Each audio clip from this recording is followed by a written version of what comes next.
Bonjour, nous allons donc nous retrouver à nouveau pour cette étude donc des Pirkei Avot, des maximes de nos pères. Donc hier, on se rappelle qu'on avait commencé la première Mishnah, et je l'ai devant moi, je vais donc la reprendre un petit peu. Cette Mishnah donc nous disait Moshe Kibel Torah Misinaï Umsara Yoshua. Donc on avait dit que Moïse a reçu la Torah Misinaï à partir du Sinaï. On avait fait déjà de longs développements, et on s'était arrêté à la problématique suivante. Comment se fait-il qu'en effet, on nous dise qu'il l'a reçu mi-Sinaï, à partir du Sinaï, d'accord? Pourquoi est-ce que c'est le terme qui a été utilisé? Pourquoi est-ce qu'on n'a pas dit de Sinaï, au Sinaï? Et nous avons dit la chose suivante, c'est que il l'a reçu à partir de la qualité qui était la sienne, qui était la qualité qui était la même que celle du Sinaï, du mont Sinaï, c'est-à-dire de l'humilité. En effet, c'est cette humilité qui va faire que Moshe va pouvoir recevoir la Torah. Il y a un point qui est très intéressant ici, c'est de s'arrêter, de comprendre pourquoi on nous parle de Moshe Kibel. Moshe a reçu de la Torah. Pourquoi est-ce qu'au fond, on ne dirait pas Hachem Nathan? Dieu a donné la Torah à Moïse. Ce qui aurait été aussi très intéressant comme manière de dire les choses. Il y a évidemment ici plusieurs lectures, plusieurs explications, et je voulais partager avec vous la suivante. Moshe Kibel. Moshe a reçu. Il a reçu ce qu'on lui a donné. C'est-à-dire qu'il n'a pas, au fond, reçu l'intégralité de la Torah. Il y a un midrash, c'est-à-dire un texte de la tradition rabbinique, qui nous dit que lorsque Moshe monte sur le Sinaï pour recevoir la Torah, eh bien, à travers une image, on nous dit la chose suivante, que Moshe va se saisir de la Torah et que ses mains en saisissent une partie, que Dieu en tient une partie et qu'il y a une partie entre Dieu et Moïse. Qu'est-ce que cette image vient nous dire? C'est que Moshe, en effet, va pouvoir s'approprier une dimension de la Torah. Il y en a une autre vers laquelle on peut arriver, mais une autre qui appartient au Créateur de l'univers, à laquelle nul ne peut accéder, en tout cas pas dans ce monde-ci. Et donc c'est ça qu'on est en train de nous dire. Moshe Kibel Torah. Moshe a reçu la Torah, c'est-à-dire il va recevoir cette partie de Torah que nous pouvons nous-mêmes appréhender, intégrer, de par le fait que nous sommes des êtres humains finis. Et c'est cela donc qu'il reçoit. Moshe Kibel Torah, mi-Sinaï, comme on l'a vu hier, à partir du Sinaï, c'est-à-dire à partir de cette qualité d'humilité incroyable qui est la sienne et qui est symbolisée par le Sinaï. Et d'ailleurs, c'est quelque chose que l'on va comprendre immédiatement puisque le texte nous dit Umsara li Yoshua. Et il va la transmettre à Josué. Alors qui est Yoshua? Qui est Josué? A priori, on aurait pu imaginer que Moshe va transmettre la Torah à ses propres enfants. Eh bien non. Moshe, en effet, va avoir des enfants de grande stature, mais néanmoins, la transmission de la Torah, par excellence, se fera vis-à-vis de quelqu'un qui s'appelle Yehoshua Josué. Qui est Yehoshua? Qui est Josué? Quelle est sa particularité? Eh bien, la Torah nous dit Umeshoratov Yoshua bin Nun lo yamush mitor haohel. On nous dit que Yoshua, Josué, c'est le Mesharet, c'est littéralement le servant de Moshe. C'est celui qui est là pour le servir. On dit d'ailleurs qu'il est celui qui balaye même la maison d'études. Il est celui qui, en effet, va se positionner comme étant le serviteur de Moshe, quelqu'un qui lui est complètement, j'ai pas envie de dire soumis, mais il est là et il se met dans la position de celui qui est là pour servir et être totalement à l'écoute de la totalité de ses paroles.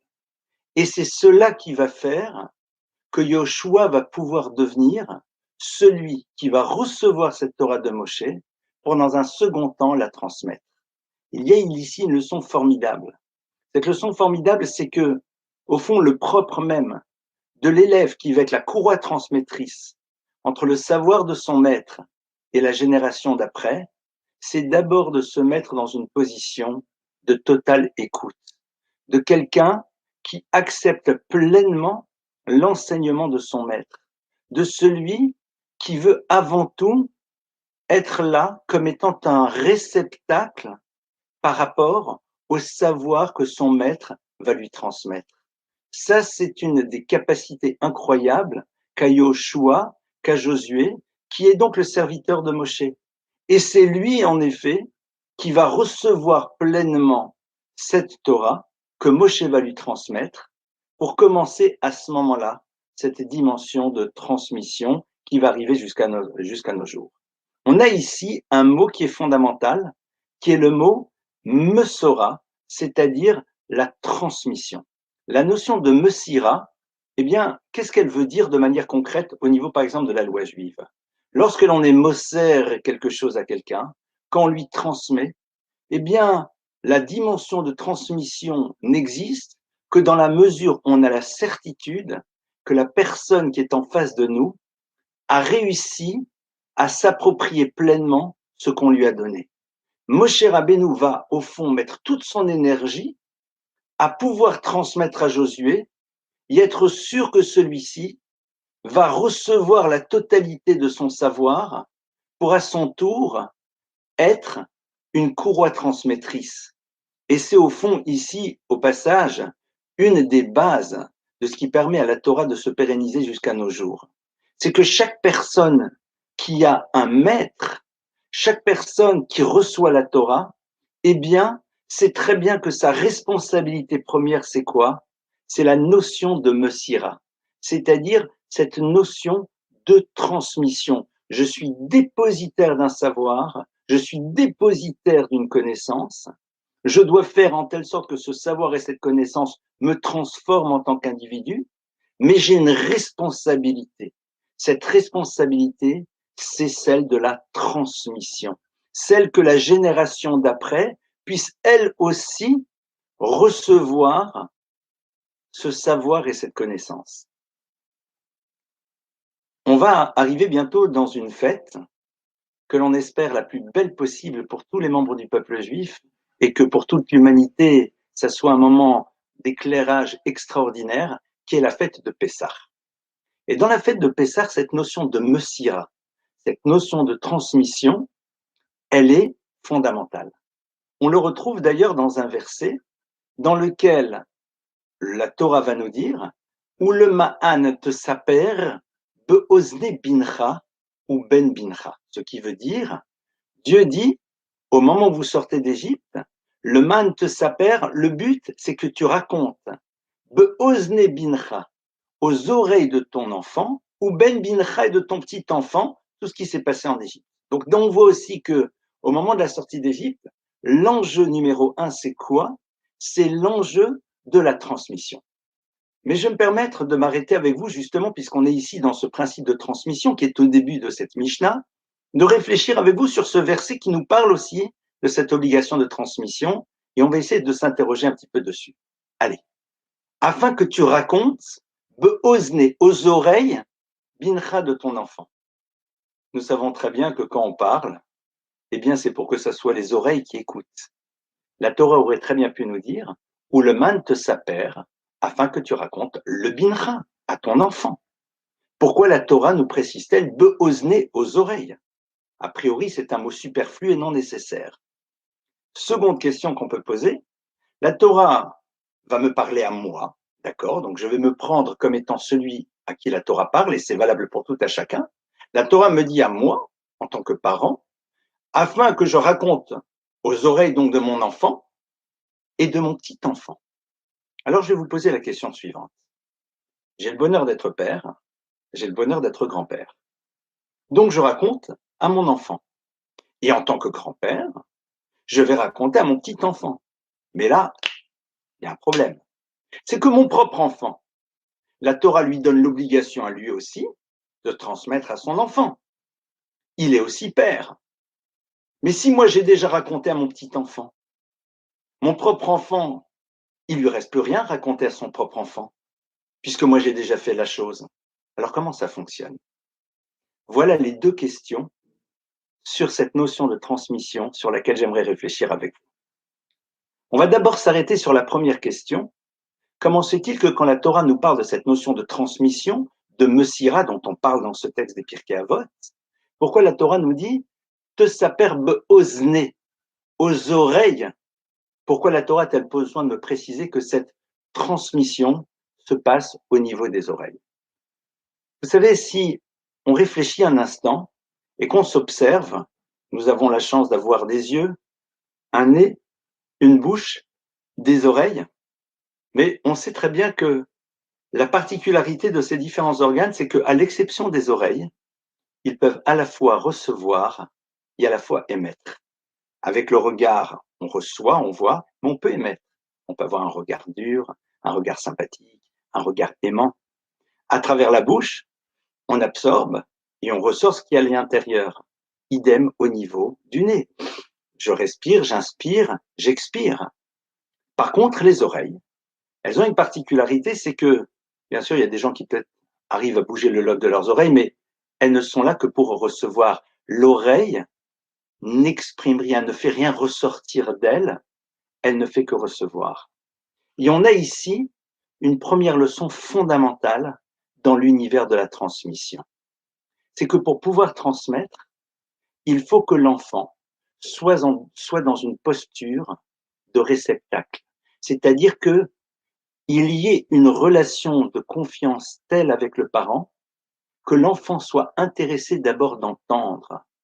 Évidemment que dans un second temps, l'enfant va poser des questions et on va voir que dans le soir de Pessah, l'enfant pose plein de questions et il faut qu'il pose des questions.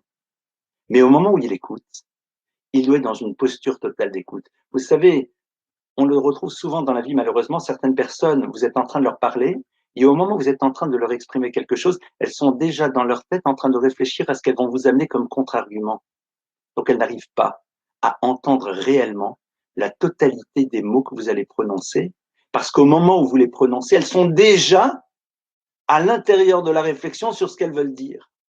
La Torah nous dit, la transmission, c'est déjà créer en amont une relation qui fait que quand tu parles à l'oreille de l'enfant, c'est-à-dire que l'enfant est là et est intéressé d'être à l'écoute des mots que tu vas prononcer. Pourquoi? Parce qu'il sait très bien que ce que tu vas prononcer comme mot, ce que tu vas lui raconter, eh bien, tu ne peux en être que le bénéficiaire. Il y a quelque chose de très fort qui se joue ici.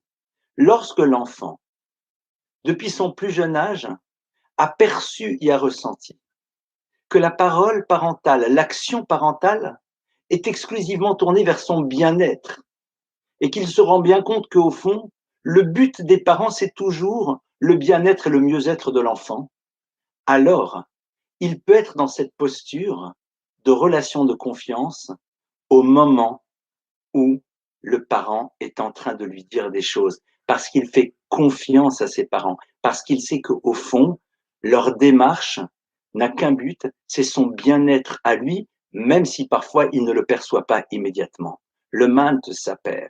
Cette notion de mesira, cette notion de transmission, que l'on a commencé à évoquer à travers cette Mishnah, et dont la Torah nous parle, par rapport à la transmission, entre autres, de tout ce qui se passe au moment de la sortie d'Égypte, elle doit se passer dans cette optique de be'ozne, aux oreilles, c'est-à-dire cette posture dans laquelle la relation fait que l'enfant peut être juste celui qui va recevoir.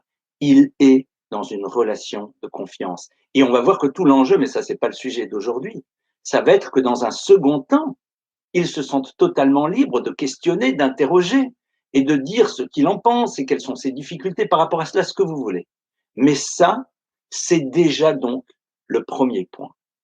Et j'aimerais un tout petit peu insister là-dessus, parce que ce n'est pas valable que dans la relation du parent à l'enfant. C'est la relation de l'enseignant à celui qui reçoit. Quelle est la finalité de la transmission? Pourquoi on a envie de transmettre et de partager? Parce qu'on a envie de donner à l'autre la possibilité de goûter à quelque chose dont il pourra tirer un vrai bénéfice dans tous les domaines. Mais il y a d'abord une relation de confiance qui doit se construire. Que l'élève perçoive que la finalité et le but de la parole de celui qui transmet, c'est avant tout d'être le vecteur d'un savoir et d'une connaissance qu'il a envie de partager parce que le premier bénéficiaire, ça sera l'élève. Le premier bénéficiaire, ça sera pour lui. C'est la même chose avec la Torah. Quand Dieu nous la transmet, quand Moïse va nous la transmettre, Il dit, mais au fond, sachez que le but ultime, c'est votre bien-être. Et que c'est cela qui est véritablement présent à l'intérieur de cette notion de mesira, de transmission. Donc, on a ici déjà une première réponse sur cette notion de transmission où le man te saperbe osner, raconter aux oreilles, à l'image des oreilles, être dans une posture dans laquelle je suis là, en train de faire confiance et d'être profondément à l'écoute d'une parole que l'on me transmet. Mais après, la Torah nous dit, bincha o ben bincha, de ton enfant et de ton petit enfant. Et là, on avait posé la question. Et on a dit, mais si moi, en tant que père, en tant que mère, en tant que parent, je transmets à mon enfant et à mon petit enfant, mon propre enfant qui est le parent de mon petit enfant, lui à qui il va transmettre. La réponse peut-être elle est la suivante. Au moment où tu transmets à ton propre enfant, réalise que tu es déjà en train de transmettre à ton petit enfant. C'est-à-dire que de la manière dont tu vas transmettre à ton propre enfant, tu détermines la transmission à ton propre petit enfant. La manière dont lui va recevoir l'enseignement va être déterminante dans son désir à lui aussi de transmettre. Et il ne s'agit pas juste que de la transmission d'un savoir, mais aussi de ton vécu et de la manière dont tu perçois ta relation au monde et aux choses et à ton judaïsme. Et je vais prendre un exemple très simple. On arrive ici aux fêtes de Pessah. Les fêtes de Pessah sont des fêtes incroyablement belles qui demandent des vrais préparatifs. L'enfant, eh bien, va regarder ses parents dans la relation qu'ils ont à ces fêtes et dans la manière dont ils les vivent. Si l'enfant, en effet, voit ce dur bonheur de préparer la fête, c'est-à-dire être content de se dire on range, on met en place, c'est extraordinaire, arrive Pessah, c'est génial. Oui, bien sûr, évidemment, c'est complexe. Alors lui va intégrer cette joie et voudra la transmettre à ses propres enfants. Le soir du Seder, quand on va arriver avec ces fameuses matzot faites à la main, puisque la plupart du temps, aujourd'hui, on a ce bonheur de pouvoir manger vraiment des matzot faites à la main. Quelle va être la parole du parent? Ah là là, elles sont mal cuites, c'est dur, vous êtes vraiment sûr qu'il faut en manger autant, c'est la punition, etc. L'enfant, c'est ce qu'il va entendre. Et c'est ce qu'il risque de transmettre par la suite. Par contre, s'il voit la joie de pouvoir accomplir ses commandements, s'il voit le bonheur que l'on a de se dire c'est extraordinaire, quelle chance nous avons de pouvoir faire le Seder et de pouvoir manger les mêmes matzot qu'ont mangé nos parents, nos grands-parents, nos arrière-grands-parents, nos arrière-arrière-arrière-grands-parents et de nous inscrire dans cette chaîne. S'il voit qu'en effet, la Haggadah, la lecture, c'est un moment de joie et pas une forme de punition, s'il se rend compte que nous vivons les choses avec bonheur, alors c'est comme cela qu'il aura envie de les transmettre à ses propres enfants. Et c'est ce que la Torah, entre autres, est en train de nous dire. Ou le man te saper, be'ozne bincha ou ben bincha, afin que tu racontes aux oreilles de ton enfant et de ton petit enfant quand tu es en train de raconter, quand tu es en train de vivre ta relation au judaïsme, il y a tout ce qui va autour. Sache que ce sont déjà tes petits enfants qui sont face à toi, parce que la manière dont ton propre enfant va transmettre va être déterminée par la manière dont il t'a vu toi vivre et ressentir profondément cet enseignement, ce vécu, cet accomplissement des mitzvot. Et c'est vrai que c'est tellement important. Il y a un grand maître qui s'appelait le Rav Moshe Feinstein. Rav Moshe Feinstein a été un des plus grands décisionnaires que nous ayons connus dans le siècle dernier, au XXe siècle, qui a habité aux États-Unis, qui était un homme d'une connaissance colossale, d'une humanité incroyable, et qui était arrivé aux États-Unis à l'époque où bon nombre de Juifs arrivaient d'un petit peu partout pour aller dans ce que l'on appelait à l'époque en yiddish Golden Medina, c'est-à-dire le pays de cocaïne, le pays où coule l'or. Rav Moshe Feinstein s'est posé la question et a dit comment se fait-il que tellement d'enfants et de jeunes juifs aient abandonné malheureusement le Shabbat.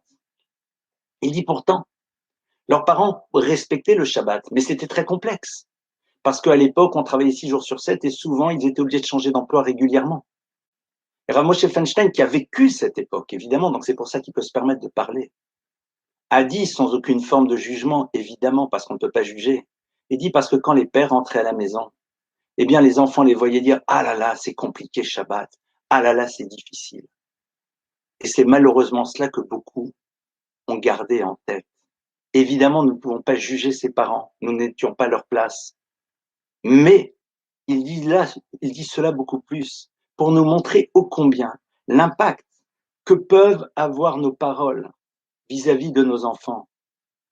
La relation que nos enfants auront aux choses dépend de la perception qu'ils auront de la relation que nous-mêmes avons à ces choses. Qu'est-ce qu'elles veulent dire pour nous? Qu'est-ce qu'elles représentent? Quelle est leur valeur? Comment on les valorise? Ou alors, malheureusement, parfois, comment on les dévalorise?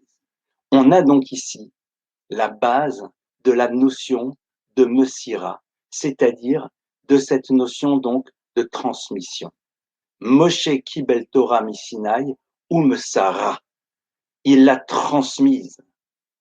Il y a une relation forte avec l'élève.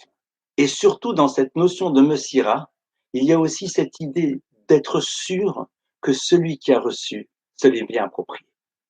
On continue donc la Mishnah la Mishnah nous dit, Yoshua va la transmettre aux anciens, les anciens aux prophètes, et les prophètes vont les transmettre aux hommes de la grande assemblée. C'est-à-dire que ici, on commence à nous dire voilà quel a été le processus de transmission. On nous cite Josué, on nous cite les grands groupes auxquels il va transmettre, et puis par la suite, comme vous allez pouvoir le découvrir, on va donner des noms. Et d'ailleurs, pour celles et ceux qui ont ouvert un jour un Talmud, eh bien, de manière très intéressante, dans le Talmud, quand on cite un enseignement, on dit tel rabbin a dit au nom de tel rabbin qui lui-même a dit au nom de tel rabbin. C'est-à-dire qu'on veut toujours savoir d'où provient la source, car comme on l'a vu hier, savoir quelle est la source d'un enseignement est quelque chose de capital et de fondamental. Et donc cette transmission va avoir lieu. Et là, ils vont commencer à nous donner une première parole. Hem amrouch lo shadvarim. Ils vont dire trois choses. Et vous, Metunim Madin, soyez circonspects dans le jugement, faites tenir de nombreux élèves et faites une barrière à la Torah. On va s'arrêter, si vous le voulez, aujourd'hui, juste sur le premier, que l'on reprendra sans doute demain parce que c'est un enseignement fondamental. Et vous, Metunim Madin. Premier enseignement, soyez circonspects dans le jugement. Alors, de quoi s'agit-il? Alors évidemment, il y a plusieurs lectures, comme d'habitude. La première chose, c'est quand vous tenez cours de justice, soyez très circonspect, c'est-à-dire prenez votre temps et essayez toujours de réussir à faire ce qu'on appelle une pshara, c'est-à-dire de réussir à faire en telle sorte que les parties trouvent une solution ensemble. Mais pourquoi c'est ça, a priori, le premier enseignement? C'est curieux. Avant de rentrer dans cette lecture, je voudrais vous en proposer une autre. Et vous, Metunim Badin, soyez circonspect dans le jugement. Ici, la Mishnah nous parle de l'univers du jugement que l'on a des uns vis-à-vis des autres. Alors vous allez dire, mais attendez, dans la vie, il ne faut pas juger, interdit de juger. Nos maîtres ne sont pas fous. Ils savent très bien que dans le monde des relations, notre nature profonde fait que lorsque l'on croise quelqu'un, lorsque l'on rencontre quelqu'un, notre tendance première, c'est de le juger. C'est comme cela que l'on fonctionne. Ce jugement, il se construit sur des choses totalement subjectives de manière générale. Sur un habit, sur une attitude, sur une posture, sur ce que l'on a vu à un instant T, qui n'est pas du tout révélateur de ce qu'est la personne de manière générale. Et c'est la raison pour laquelle la Mishnah nous dit attention, et vous, Metunim Badin, prenez votre temps dans le jugement. Qu'on soit bien clair, malheureusement, nous allons juger. Alors, Maton, attention de ne pas juger à l'emporte-pièce, de ne pas enfermer l'autre trop rapidement dans une certaine vision à travers un certain nombre d'éléments et de choses. Traduction, la Mishnah ici nous engage à faire attention à l'univers du paraître, à celui qui nous amène à voir une vision A ou B de l'autre, fonction de critères qui n'ont rien d'objectif, qui sont totalement subjectifs et surtout qui font que on peut par la suite déterminer une relation, malheureusement fonction d'un instant T, On a vu l'autre à un instant T, dans une posture, dans une manière d'être, dans une réaction, dans ce que vous voulez. Et sur la base de ça, on a décidé d'en déduire un certain nombre de choses. Et puis à ce moment-là, eh bien, c'est terminé, dans un sens comme dans un autre. Soit on a décidé que c'était quelqu'un de génial, soit au contraire, on décide que cette personne, on n'a rien à voir avec elle. Et puis, on peut la mettre totalement de côté de notre existence, voire pire que cela, avoir par la suite des paroles négatives vis-à-vis de cette personne. Or, rappelons-nous que quand on rencontre quelqu'un, on ne rencontre qu'une fraction de la personne. On rencontre une personne à un instant T, dans un cadre particulier, et on ne peut pas savoir véritablement qui nous avons face à nous. Et enfermer l'autre dans une certaine vision, dans une certaine définition, est sans doute un des plus grands dangers, parce que c'est à l'origine du monde des difficultés relationnelles. Pourquoi? Parce que tout simplement, on ne va pas être proche de certaines personnes qui auraient pu nous apporter.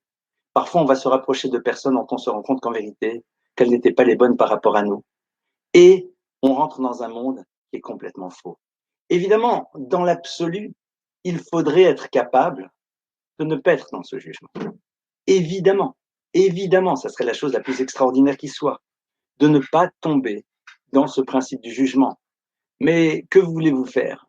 Ainsi fonctionne l'être humain. Il a tendance à être dans ce jugement.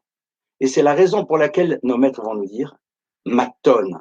La notion, ils ne nous disent pas al tadoun, ne juge pas. Non, tu le feras, on le sait. Maton. Prends ton temps. C'est-à-dire, ne t'arrête pas sur tes premières impressions. Ne t'arrête pas sur ta première analyse. Ne t'arrête pas sur ce que tu as vu en premier. Tu ne peux pas savoir. Et à partir de cela, évidemment, donne toujours à l'autre le crédit de quelque chose de positif, même si tu as eu l'impression qu'il y avait quelque chose qui ne l'était pas véritablement. Tu n'as jamais une connaissance et une réelle de l'intégralité de l'autre, surtout au premier regard. Voici donc ce premier enseignement de la Mishnah que les Chachamim vont nous donner. Les Chachamim vont nous dire donc, et vous, Metunim Badim, soyez circonspects dans le jugement. Sachez prendre du temps avant de juger l'autre. Et rappelez-vous que le fait de prendre du temps va vous permettre de découvrir d'autres dimensions dans les individus que vous allez voir. Et évidemment, cela déterminera beaucoup l'enjeu de la manière dont vous allez construire la relation avec elle. Voici donc ici quelques enseignements que je voulais partager avec vous ce soir dans cette première Mishnah des Pirkei Avot, que nous n'avons pas encore terminé, comme vous pouvez le voir. Bezrat Hashem, eh bien, demain, nous continuerons encore à développer cet enseignement ensemble. Merci beaucoup, beaucoup, beaucoup pour votre écoute. Passez une excellente soirée et que nous n'ayons que d'excellentes nouvelles des uns des autres. Bezrat Hashem, Amen, Amen, Laïla Tov.